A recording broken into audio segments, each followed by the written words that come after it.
मी या निमित्ताने एवढं सांगू इच्छितो, कार्यकर्त्यांना माझा संदेश हाच आहे की एवढं मोठं जनसमर्थन जेव्हा मिळतं तेव्हा जबाबदारीची जाणीव ठेवली पाहिजे. आपल्याला जबाबदारीने वागावं लागेल. जिंकल्यानंतर उन्माद नको. कोणीही उन्मादाने या ठिकाणी जिंकल्यानंतर वागणार नाही, हे कार्यकर्त्यांनी लक्षात ठेवलं पाहिजे. आणि त्यासोबत निवडून आलेल्या लोकप्रतिनिधींना आमचा संदेश आहे की तुम्हाला जनतेनं अपेक्षेने निवडून दिलाय, पारदर्शी प्रामाणिकतेतून कारभार करण्याकरता निवडून दिलेला आहे. त्यामुळे आपण सगळ्यांनी या गोष्टीची जाण ठेवली पाहिजे की आपण सगळे निवडून आलो.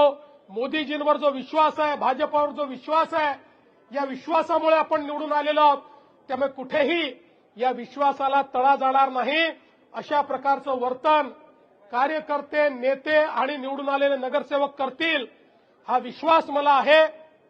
मी पुन्हा एकदा महाराष्ट्राच्या तमाम जनतेचे मनापासून आभार मानतो.